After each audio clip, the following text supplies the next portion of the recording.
People comply more when explanations are shorter than expected. In conversations, length signals insecurity before content is processed.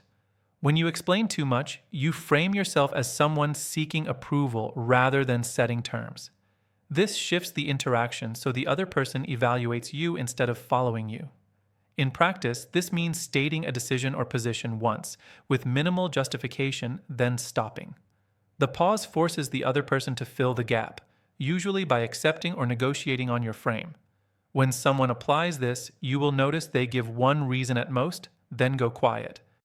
The silence pressures you to respond, often by agreeing or softening your resistance.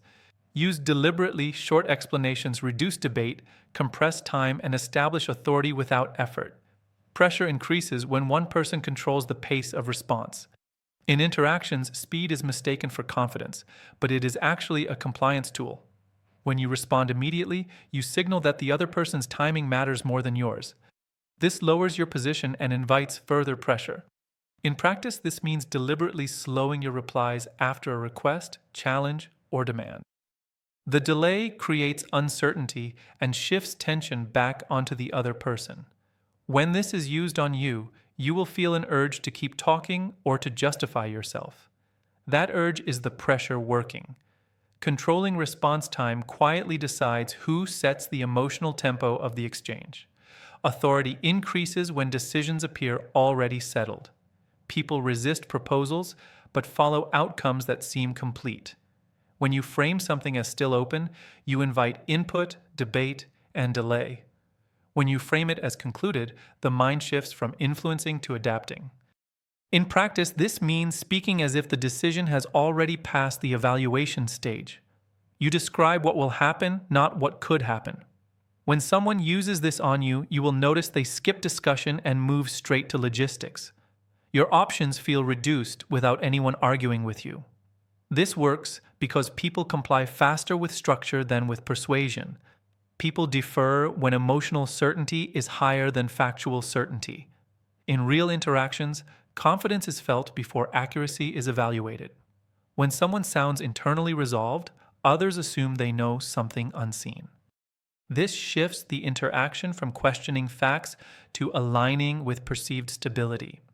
In practice, this means removing emotional fluctuation from your voice and posture while speaking. You state things evenly without rising tone, urgency, or emphasis. When this is used on you, you will notice the person does not seek validation or reaction. Their calm creates pressure to conform because disagreement feels disruptive. Emotional stillness functions as proof before evidence ever appears. Influence increases when one person defines what matters and ignores the rest. Attention is a ranking mechanism long before it is a listening skill.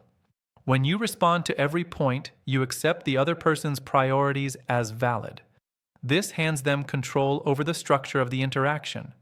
In practice, this means acknowledging only the point that serves your outcome and bypassing the rest. You respond as if irrelevant details were never introduced. When this is used on you, you will feel slightly dismissed without being openly challenged. That discomfort pushes you to realign your argument to regain relevance. Whoever filters importance quietly controls direction.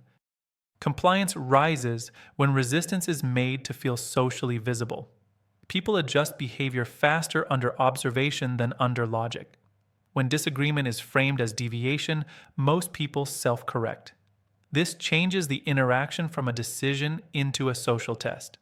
In practice, this means referencing group norms, timelines, or assumed consensus without explaining them. You speak as if alignment is already standard. When this is used on you, you will notice phrases that imply everyone else has moved on. The pressure comes from not wanting to be the outlier. Social exposure turns private hesitation into public compliance. People yield when their position is treated as already understood. Clarifying someone's stance removes their leverage to restate or defend it. Once their view is summarized, the interaction moves past it. This creates the sense that resistance has been acknowledged and resolved. In practice, this means calmly restating the other person's position in a neutral, compressed way. You then continue as if the matter is settled. When this is used on you, you will feel oddly finished without having agreed. Your impulse to reassert yourself comes too late. Recognition without validation is a quiet way to bypass opposition. Control increases when one person limits the available choices. The mind relaxes when options appear bounded and concrete.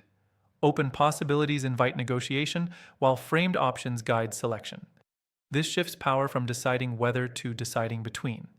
In practice, this means presenting 2 or 3 acceptable outcomes and treating them as the full set. You move forward assuming one will be chosen. When this is used on you, you will notice the absence of a true exit. Your attention goes to choosing the least costly option. Limiting choice converts autonomy into selection. Influence strengthens when one person absorbs tension without reacting. Most people leak discomfort through posture, voice, or overcorrection. That leakage gives the other side something to push against. When nothing is given back, pressure has nowhere to land. In practice, this means holding eye contact, keeping your body still, and not adjusting after resistance. You let the other person feel the weight of their own move. When this is used on you, you will notice silence that feels heavier than words. You may start negotiating against yourself just to break it. The person who can carry tension longest controls the outcome. Influence is sealed when expectations are set before words are exchanged. People adjust behavior based on what they think is about to happen. Posture, timing, and entry shape compliance before content appears. By the time discussion starts, positions are already narrowed. In practice, this means entering interactions as if alignment is the default outcome. You move, speak, and pause like cooperation is assumed. When this is used on you, you will notice agreement forming before you decide. You feel carried forward by momentum you did not choose. Most influence happens before anyone believes it has begun.